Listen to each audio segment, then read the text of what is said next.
Good afternoon, good morning. Mark Johnson from Loyalty 360. Hope everyone's happy, safe, and well. Want to welcome you back to another edition of our Leaders in Customer Loyalty series. In this series, we talk to leading brands about what they are seeing and hearing on the front lines of customer channel and brand loyalty.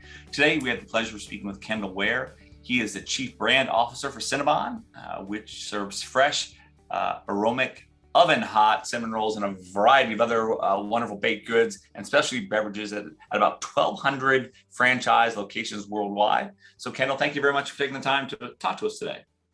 Absolutely. Thank you, Mark, for having me. I appreciate it.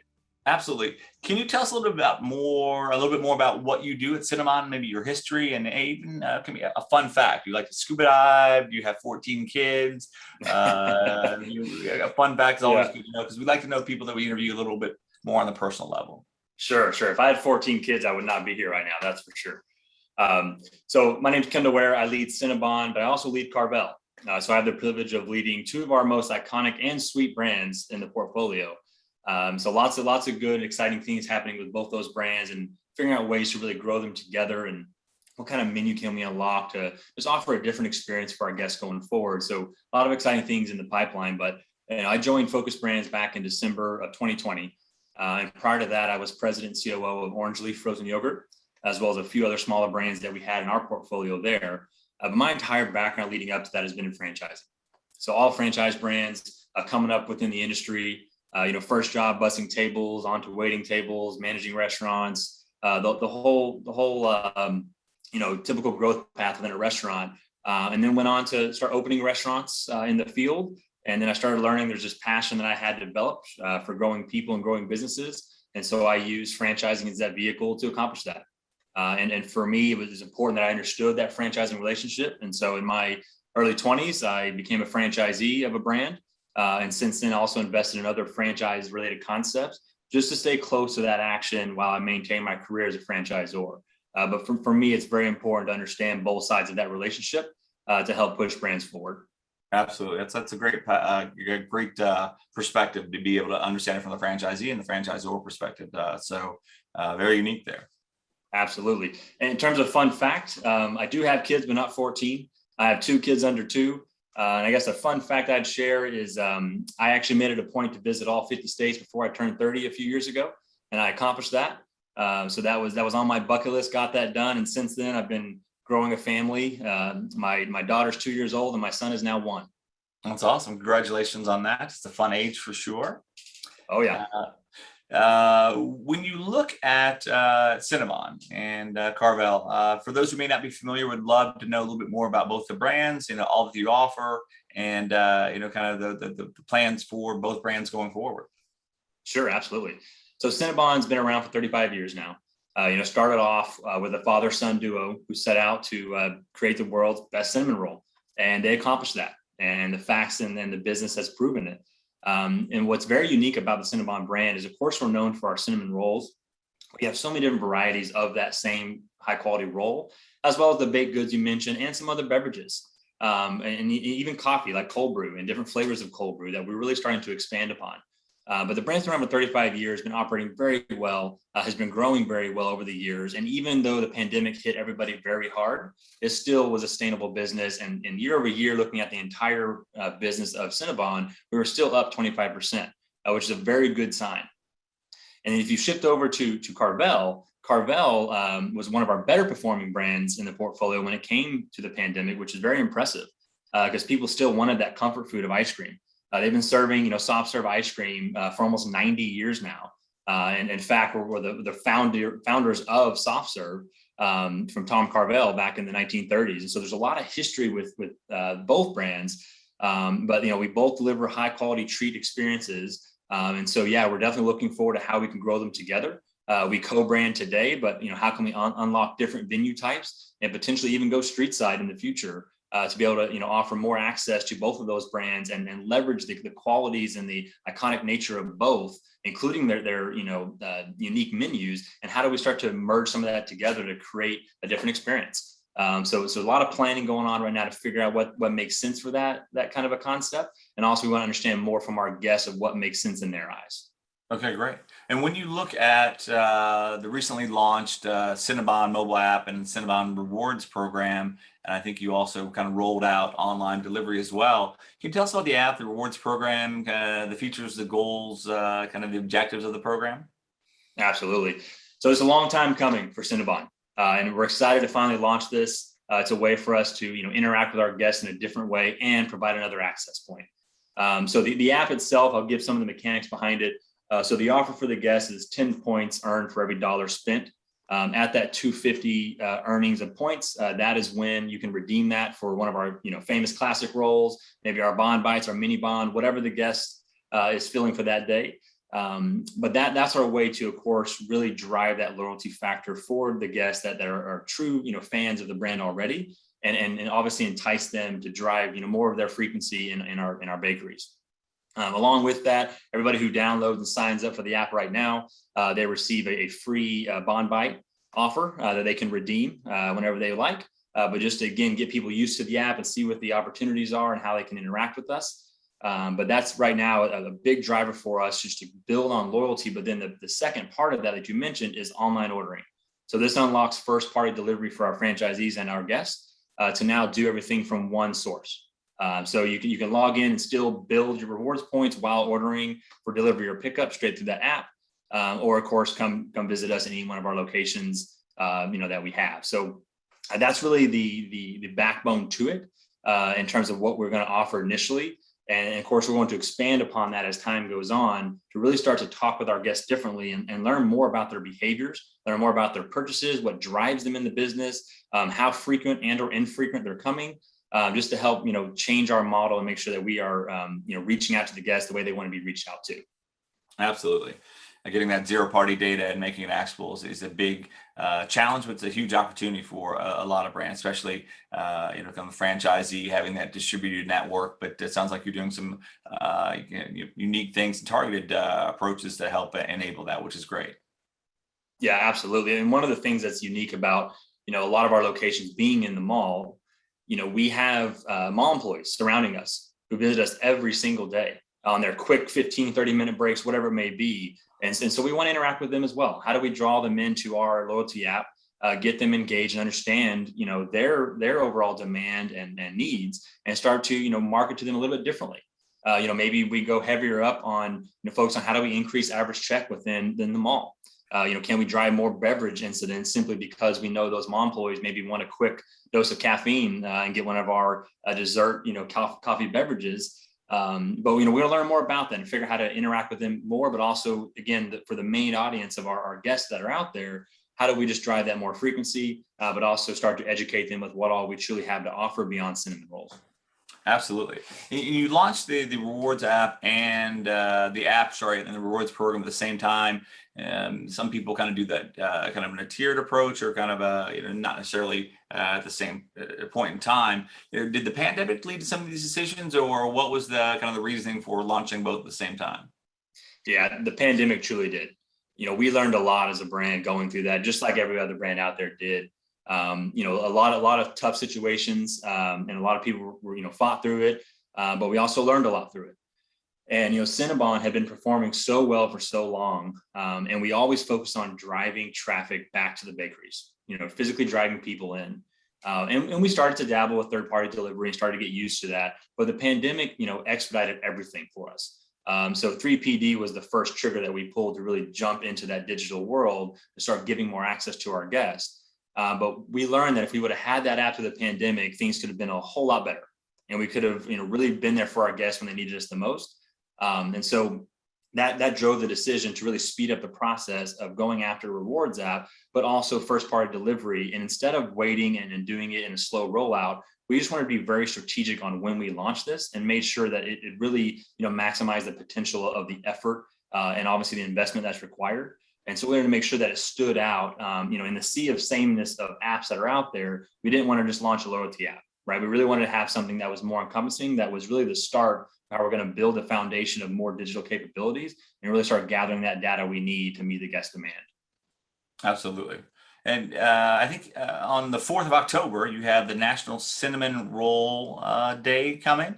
What That's do right. you have planned for that event? It seems to be a day for most everything, which is great. It was Daughter and Sunday this week. So that's a good day as well. But that's National Cinnamon Roll Day. Big fan of cinnamon rolls. What do you guys have planned?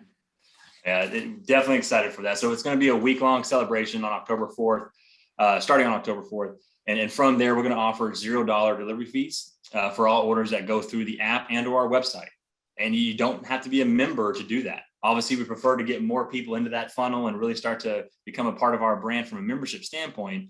But it'll be $0 delivery fee to start building that network and that overall, understanding of what we have to offer now. But also we're going to be offering double rewards for the guests who do sign up as members when they purchase some of our core items like classic roll, mini bonds, etc. They can earn double rewards during that week for the celebration. Okay, great. Customer loyalty, very important for brands. We'd love to get a perspective on how different brands kind of define customer loyalty, what it means to them from a qualitative perspective. So would love to have your definition of customer loyalty and what it means to Carvel and Cinnabon. Sure. So for our brands and really the whole portfolio and probably all the companies that exist today, it is a top priority. It truly is. And many people can probably say that, and many people have been focusing on this for years, but it is a top priority. And we need to utilize that mindset in a way of where we take the data that we actually gain and we make, brand-based decisions and or marketing tactics or promotions or whatever that may be based upon that data that is coming in. And without that data, a lot of times you're making decisions a little bit blind, or you're going off of anecdotal information or maybe some guest feedback you get from a survey, but we really have to understand what the actual journey looks like from behind the scenes, and that's what this starts to provide for us. And so for me, I look at it as a top priority, almost like it's the foundation that you have to lay in order to build from here. And so we're just going to keep building upon this and keep figuring out more and more ways to reach our guests from a digital standpoint. And as you know, having an app is typically that first starting point in order to interact with anything that comes in the future that none of us are even thinking about today. And so I look at this as just the start of something bigger and better for the brands. Okay, great. When you look at the evolution of customer loyalty, we talked about zero-party data, getting more behavioral data, and being leveraged that in a way that's advantageous to both the brand and the client, the brand and the customer. So when you look at the evolution of customer loyalty, it continues to evolve. How do you look at the evolution of customer loyalty beyond just transactions to get to more of the kind of experiential type engagements? Yeah, it's the transactions obviously was the typical go-to, but truly we had to figure out a way to again drive people in a way that does not look the same as others, right? They're getting pinged by so many different people, but this strategy you just has to be focused on what the guest truly. Having that data now, like I mentioned, it just changes the game of how you interact, and so that to me is the starting point. And not having that prior has left a lot of question marks. And as I mentioned, if we would have pivoted sooner through the pandemic, that would have helped us get through quite a bit and learn a lot more during that time. And so we just don't ever want to be in that position again. So definitely looking at it through a different lens than we have in past years. Absolutely. We hear from a lot of brands. We have member-only meetings, about 130 brands that are members of Loyalty 360. We meet with them quite often and talk about different topics. Technology is a huge opportunity, but it can be a big challenge. Yeah, making sure you have the right data points, your CDPs working with your automation engine, the customer loyalty platforms working. Is the kind of the expansion of different technologies come out. Getting them to integrate and work together can be a kind of a huge challenge. Do you guys see any challenges in regard to making sure the technology works that enables and allows you to do some of those personalization, offerings that you're putting forth? Fingers crossed, not yet. But what I see in terms of opportunities and challenges in this whole arena. And going back to your last question, though, guests have been trained by so many other brands right now to interact through digital platforms, right? They're getting trained, they're getting more exposed. And so, we have to keep that in mind that the guest is becoming more educated, probably faster than some of the brands are. But when it comes to the challenges, the challenge I see mainly is the cost, right? For brands to truly invest the right amount of funds to maintain and work through some of the issues you described is very difficult. And luckily, we have the power of scale that we can leverage within our portfolio. So some of these apps, these digital capabilities, or this overall benefits that we're going to be able to receive, we most likely would not have been able to afford and or maintain for several years to come without being able to leverage this portfolio. And so we are benefiting all from, the same efforts and the same resources and platforms and all the design work that's happening behind the scenes to help all of our brands be able to provide, a similar but obviously customized experience for that brand from a behind the scenes and overall technology standpoint. So for us, I think that's a benefit, but I know what it's like for some brands who may not have that type of capability, and it does become very costly. And so it becomes a question of funds and investment and where that comes from, and how fast that ROI can be generated. And every brand's going to be different. But I look at that as a challenge, looking at the industry in terms of many brands can launch something like this that's very exciting, but how do you maintain that? And how costly does that become as the demand changes, as more learnings come out? And as other companies create, better and faster ways to accomplish these things, it's just something to think about. And I know it starts to add up pretty quickly. Absolutely. When you look at personalization, you mentioned a number of times, kind of understanding even people within the mall, if they're interested in kind of a quick caffeine pick me up or kind of a different product or service. How do you look at personalization with maybe some of the challenges you have, or even the kind of a bigger opportunity around personalization? One, you have to make sure it's relevant to the guest that you're speaking to. I'll never forget that I used to get these personalized, email offers from other companies for Kids Eat Free Day. And I didn't have kids at the time. It wasn't relevant to me, right? I just ignored that. And I got sick of seeing the same messages from brands about Kids Eat Free. And so, now it's relevant to me, and I happen to not see any of those offers, ironically enough. But how do you speak to the guest in the way they want to be spoken to, right? How do you want to interact with them to drive their attention in? So it has to be personalized based upon their overall purchase history, right? It has to be based upon how often they visit the brand, and whatever else you can learn and understand about that guest as they're going through the journey of your brand or other brands for that matter. So for me, it's about actually being relevant when you are trying to personalize how you message to that consumer. Absolutely. Customers are changing. We hear that from a number of people we speak to on the brand side. How do you feel customers may be changing with Carvel and Cinnabon, and maybe within the industry in general? So I think it's very similar across the board. But as I mentioned, they are used to this evolving world of digital capabilities. And in fact, the pandemic probably sped up overall adoption of probably 3 to 5 years for these consumers who used to not utilize third-party apps, or maybe apps in general, who are now jumped on that because of safety reasons and pandemic, et cetera. And so it really sped up the industry. And then if you look at the airports, for example, I remember traveling a few times during the pandemic, and a lot of the restaurants went to the self-ordering kiosk model, and that held up the line. There was a lot of people who were struggling with that and couldn't find a person to help them, and a lot of people were frustrated. But now it's become more of an industry norm. People have figured it out. They've been trained. They've adapted. And so I think, the more we start to make, initiatives and or steps together in an industry, and more people start getting exposed, it just becomes more of a demand, more of an expectation. And again, they may have not liked it back then, but now they're used to it. So they have adapted. So I think that's something to look ahead and just think, well, what all have the consumers learned throughout these times? And where as a brand do we all have to kind of expedite our own initiatives and behaviors to ensure that we can meet that demand? Absolutely. And I think it's a huge opportunity there. And I know there also seems to be kind of a challenge too with restaurants, at least from a customer experience perspective, staffing up. That we had a kind of a member only meeting about that recently, just talking about staffing and employee engagement. How do you see that as impact on customer experience, and how do you adapt to that? Because that seems to be kind of a bigger trend kind of nationally as well, isn't it? It's everywhere.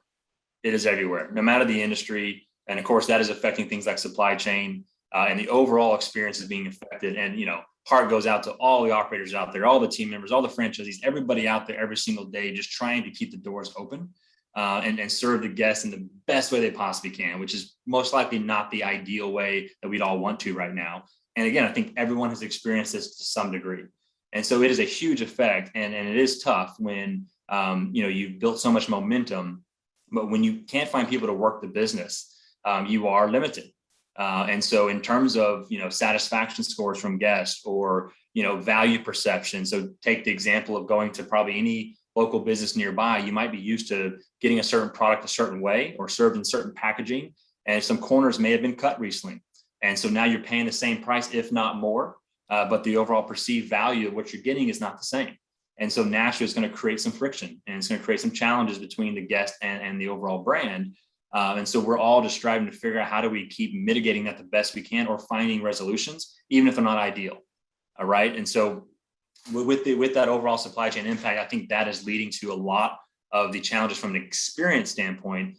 Yes, the labor is a huge piece of that and the root cause, and it does suffer when it comes to the overall interaction that you can have with your guests. But when you're not having the products they came for, and you're not having the packaging and the overall look and feel of the brand is not coming through that experience, that is going to hurt a little bit. And we're all going to have to spend some time recovering from this whenever this time passes, which I hope is very soon. But at some point, when it does start to stabilize, every brand's going to have to start to repair, rebuild the relationship that may have been, slightly damaged with guests during this tough time.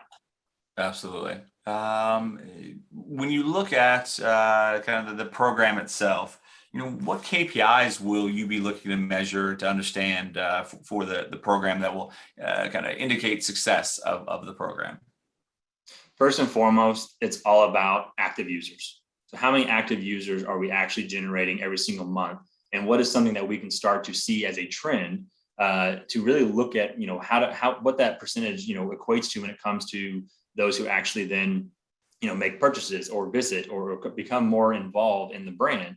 So first and foremost, how many active users are we generating every single month, every single year, et cetera? And since we just launched on the 20th, we're tracking that daily to see how it is, but we're going to keep pushing that to grow, to then know we have the right amount of audience to really make this, work very well for the brands. The second aspect is first party delivery and tying in your third party data to see how your conversion rates are.